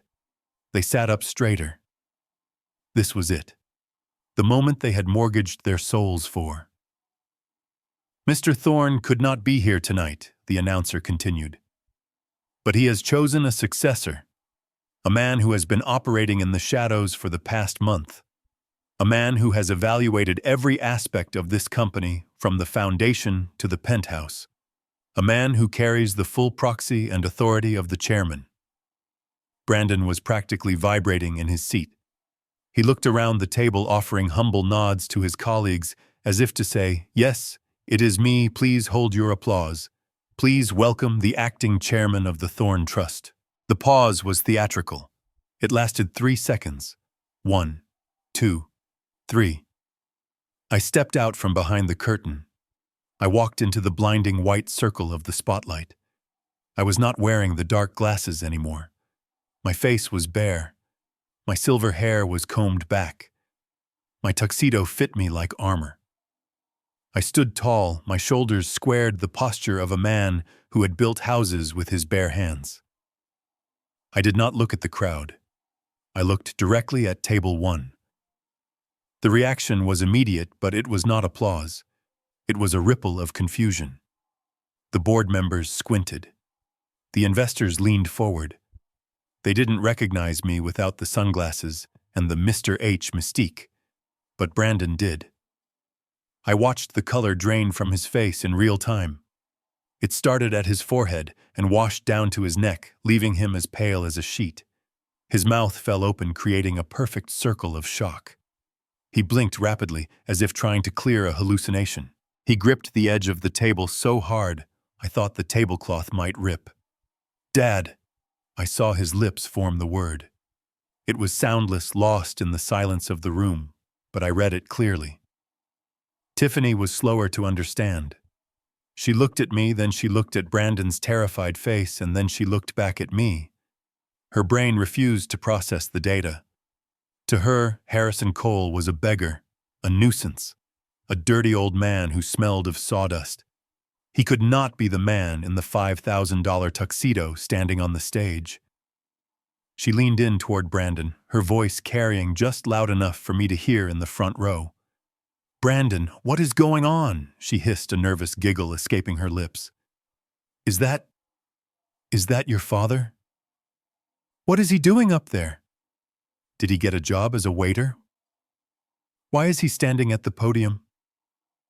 She looked around, trying to find someone to share her joke with, trying to find an ally in her mockery. "Oh my God, this is humiliating. Someone get him off the stage before he spills water on the equipment." She thought I was the help. Even now, standing in the center of the universe, she could only see me as a servant. I stepped up to the microphone. I gripped the stand with my large, calloused hand. The sound of my hand touching the metal boomed through the speakers, a heavy, solid thud that silenced the few whispers remaining in the room. I let the silence hang there. I let it stretch until it was uncomfortable. I let Brandon sweat. I let Tiffany's smile falter. I looked at the cameras. Then I looked at the board members. And finally, I locked eyes with my son. "Good evening," I said. My voice was deep, resonant, and completely steady. Tiffany froze. The glass of champagne she was holding tilted dangerously. She realized finally that waiters do not address the room. "There has been a lot of speculation about who is running this company," I continued. "There have been rumors of a mysterious consultant, a Mr. H." I paused, allowing a small, cold smile to touch my lips. "I am Mr. H." A gasp went through the room, a collective intake of breath. The board members exchanged stunned glances. The man who had been terrorizing them with audits, the man who had reshaped the company in 30 days, was the carpenter standing before them. "But I am not just a consultant," I said, my voice rising. "I am a father. I am a grandfather without grandchildren. I am a man who was told he was worthless by the very people he sacrificed his life for." I saw Brandon start to rise from his chair. His legs were shaking. He looked like he was about to vomit. "Sit down, Mr. Cole," I commanded. The authority in my voice was absolute. It was the voice of the chairman. He collapsed back into his chair as if his strings had been cut.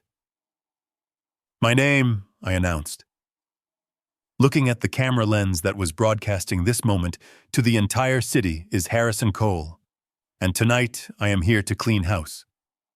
Tiffany dropped her glass. It hit the floor with a sharp, shattering crash. The sound echoed through the silent ballroom like a gunshot. Champagne sprayed over her crystal dress, staining it dark, but she didn't move. She stared at me with eyes wide with horror, realizing that the man she had tried to feed to the dogs was now the one holding the leash. I stared back at her, unflinching. The gala had begun. and the first course was going to be justice. For a moment, the only sound in the vast ballroom was the low hum of the projector warming up behind me. The silence was heavy, suffocating, the kind that comes before a tornado touches down. I stood at the podium looking down at the two people who had once been my world. Brandon was slumped in his chair, his face a mask of gray ash. Tiffany was frozen, her mouth slightly open, a statue of disbelief covered in sticky champagne. They were waiting for me to speak. They were waiting for me to explain why the carpenter was wearing a tuxedo. They were hoping, praying that this was some elaborate joke, some eccentric performance art piece orchestrated by the old man. I reached into my pocket and pulled out a small black remote control. I did not look at my notes. I did not need them. The truth was burned into my retinas. I raised the remote and pointed it at the massive screen behind me, a screen that was meant to display the company's quarterly earnings and future projections. "Let us talk about the future," I said, my voice echoing off the vaulted ceiling. "But to understand where we are going, we must first understand what has been holding us back." I clicked the button. The screen flared to life. It did not show a graph of profits. It showed a series of scanned documents blown up to 20 feet tall. A collective gasp rippled through the audience. On the left side of the screen was a bank statement. It was titled Brandon Cole, Personal Gambling Debt. The numbers were highlighted in red.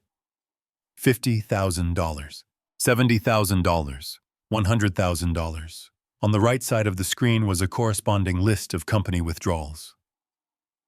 Labeled Client Entertainment. Labeled Consulting Fees. The dates matched perfectly. The amounts matched perfectly. I turned to look at the screen, then back to the audience. For the past month, I have been auditing the marketing department. I said, my tone clinical, devoid of anger. I was looking for inefficiency. What I found was embezzlement. I found a director who was treating the company coffers as his personal piggy bank to fund a lifestyle he could not earn.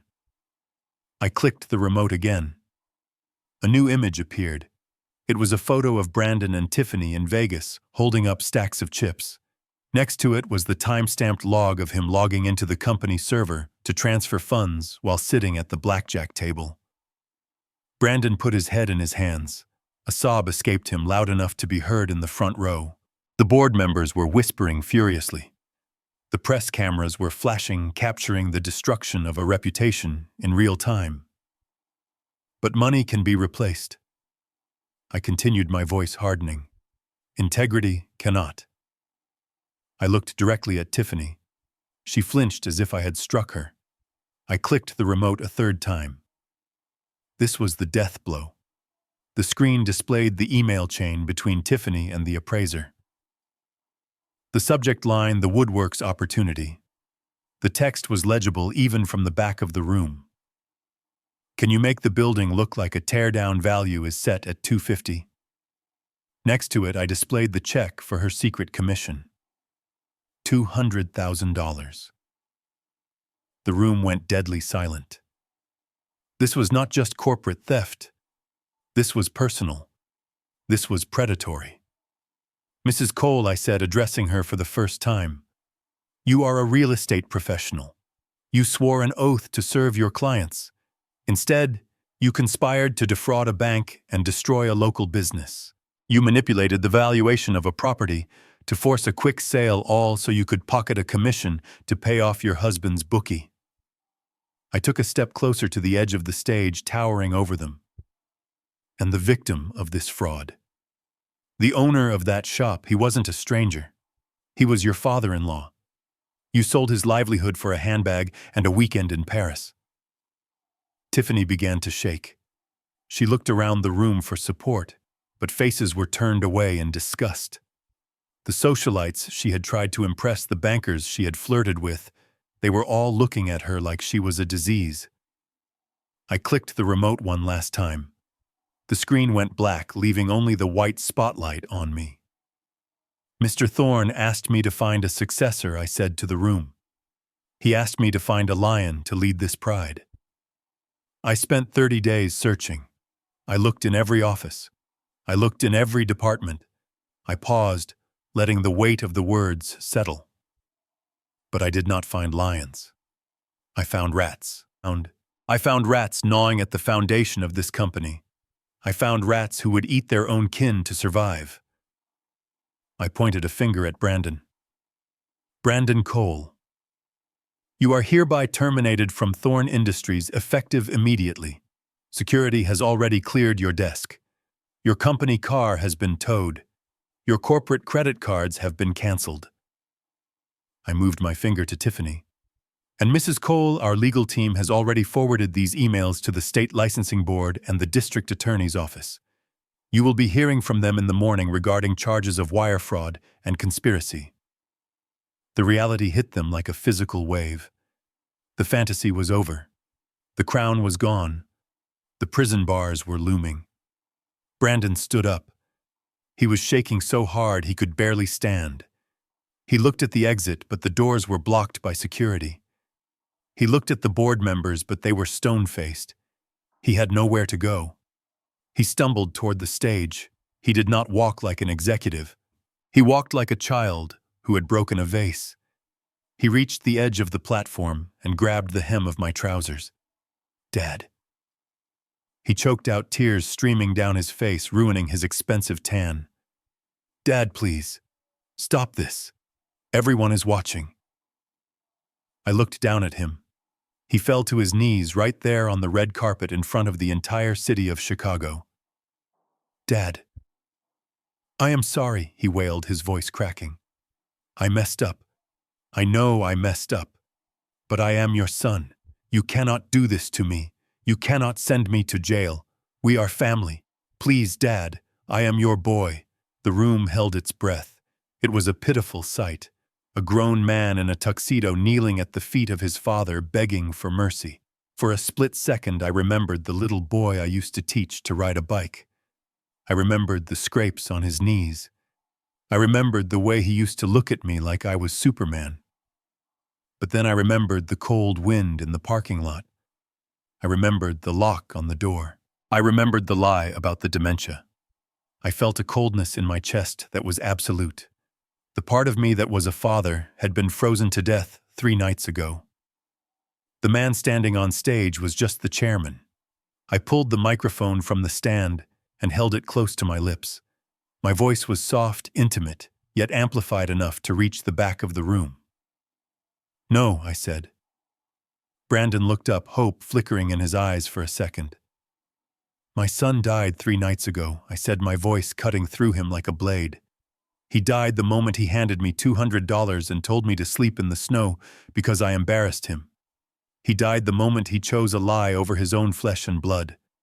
I leaned down, looking him straight in the tear-filled eyes. You are not my son, Mr. Cole.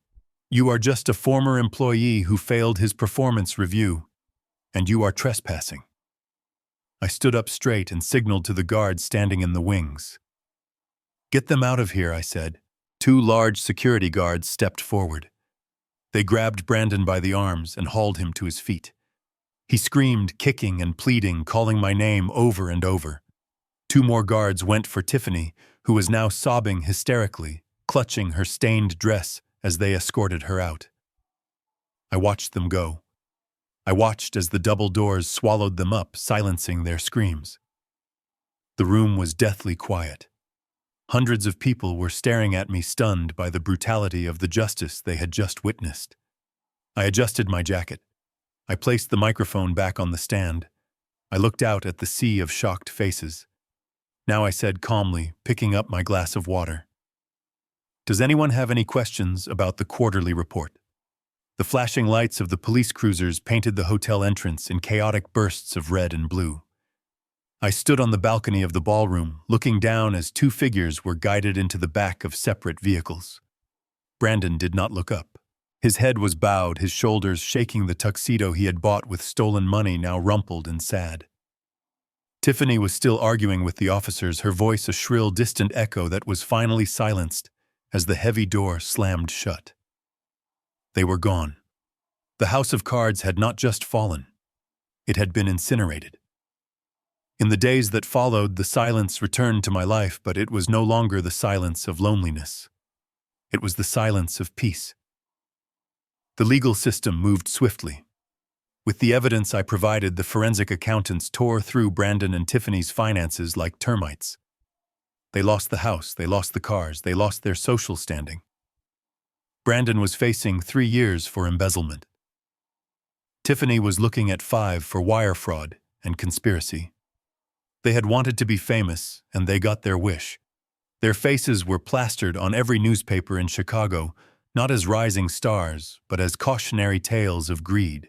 The days following the arrest were a whirlwind of legal proceedings, but there was one thing I had to do before I could truly move on. I had to return to the mansion on the North Shore one last time. As the new legal owner, I had the keys.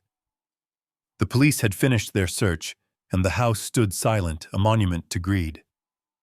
I walked through the empty halls, listening to the echo of my boots on the marble floors. I went upstairs, drawn by a nagging memory of my conversation with Tiffany at the club. She had claimed I tried to sleep in a guest room next to a nursery. She had painted a picture of a growing family threatened by a crazy old man. I pushed open the door to the room she had indicated. There was no crib. There were no toys. There was no nursery. It was a walk-in closet renovated to look like a high-end boutique. Floor-to-ceiling shelves were lined with hundreds of pairs of designer shoes, many still in their boxes, never worn. The nursery was a shrine to her vanity, bought with the money she stole from my shop. The lie was so absolute, so unnecessary, it made my stomach turn. They never planned to have children. They only planned to have things. I left the house and drove straight to the Thorne estate. Reginald was fading fast. When I entered his room, he was barely conscious, but his eyes fluttered open when I took his hand. "It is done, Reginald," I whispered. "The rot is gone." He squeezed my hand, a weak, fleeting grip. "And the builder?" he wheezed. "Is he back?" "He is back," I said, "and he has work to do." Reginald died peacefully that night. In his final will, revealed days later, he didn't just leave me a job. He left me the majority of his liquid assets to establish a foundation with a simple instruction: build something that lasts. He gave me the hammer. Now I had to swing it. But before I could build, I had to demolish the last remnant of my past life. 3 weeks after the sentencing, I went to the county penitentiary to see Brandon. I sat behind the plexiglass waiting. When they brought him in, he looked like a ghost. The tan was gone. The swagger was gone. He looked small. He picked up the phone, his hands trembling in the orange jumpsuit. He didn't ask how I was. He didn't ask about the house. "Dad," he croaked, his eyes darting around nervously, "you have to get me a better lawyer. The public defender is useless, and I need money for the commissary. It's hell in here, Dad. You have millions now. You can fix this." Even in a cage, he was still trying to swipe a card. He hadn't learned a thing. He didn't see a father. He saw a resource. "I didn't come here to fix it, Brandon," I said, my voice steady. "I came to say goodbye." "Goodbye? What do you mean?" Panic rose in his voice. "I'm your son." "My son was a man who knew right from wrong," I replied, standing up.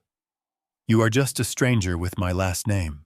I hope you find redemption in here, Brandon, but you won't find it in my bank account." I hung up the phone. I didn't look back as he started screaming, slamming his fist against the glass. I walked out of the prison and into the bright autumn sunlight. The air tasted different. It tasted clean. The silence in my truck on the drive back from the prison was different from the silence in the Walmart parking lot. That silence had been filled with despair. This one was filled with closure. But there was still one piece of business left to attend to. I couldn't just walk into my new life without sweeping away the ashes of the old one.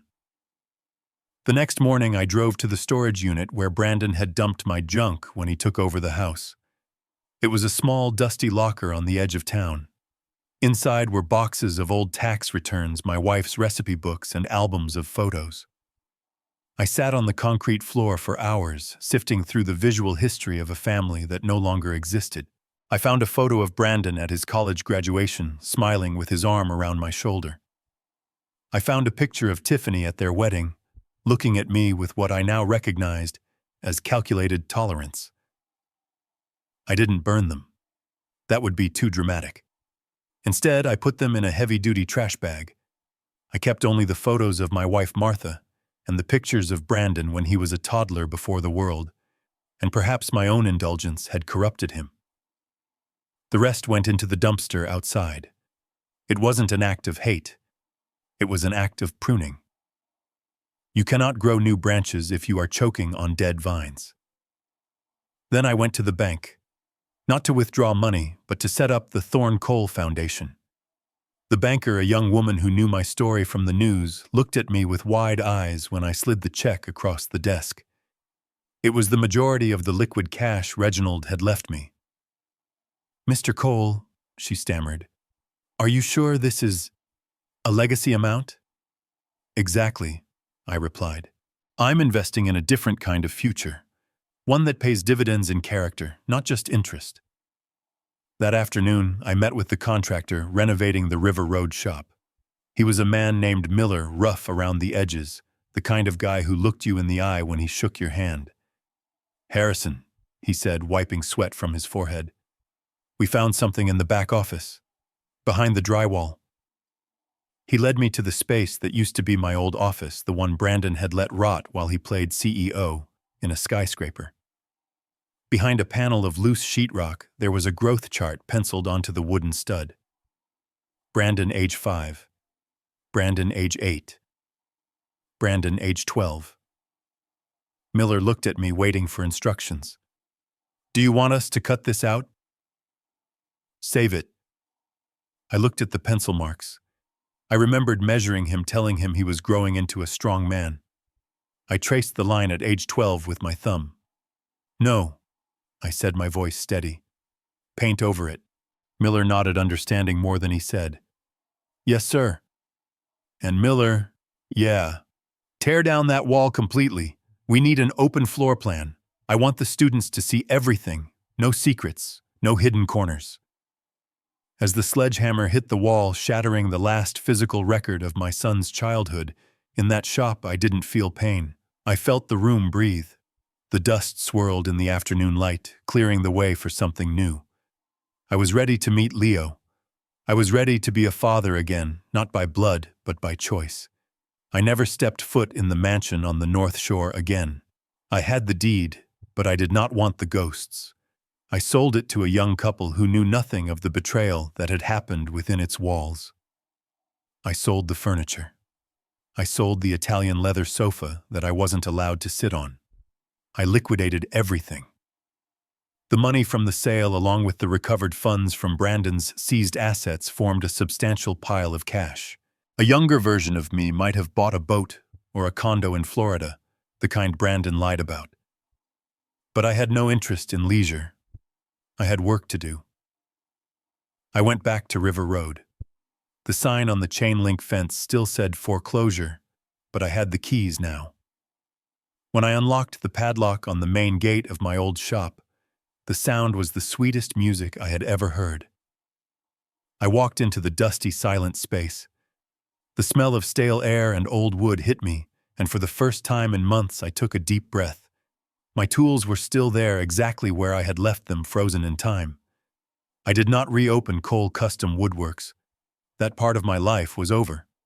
Instead, I used the Thorn Trust money and the proceeds from the mansion to renovate the entire facility. We installed new ventilation. We bought state-of-the-art lathes and saws. We built classrooms in the loft. 2 months later, we hung a new sign above the door. It was hand-carved from a single piece of reclaimed oak, the Thorn Coal Vocational Training Center. It was not a business. It was a sanctuary.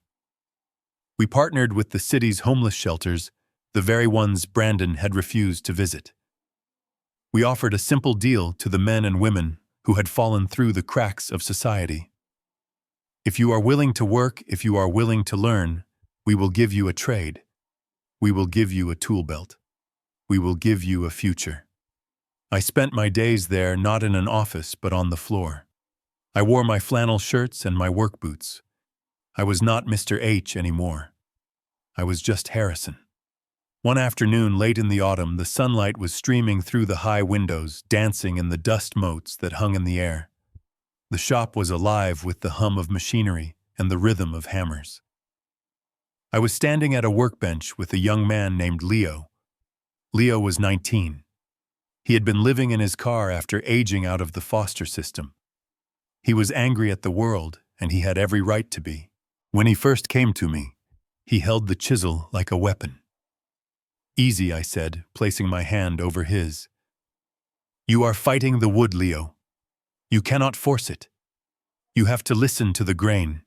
If you go against the grain, it splinters. If you work with it, it becomes smooth." I guided his hand, showing him the motion. Long, smooth strokes. The plane sliced through the rough oak, curling a perfect ribbon of wood that fell to the floor. Leo ran his fingers over the surface he had just revealed. It was glass smooth. He looked up at me, his eyes wide. "I did it," he whispered. "You did," I said. It was rough, but underneath it was always waiting to be smooth. It just needed a steady hand. Leo smiled. It was a shy, tentative smile, the kind that breaks through a lifetime of defenses.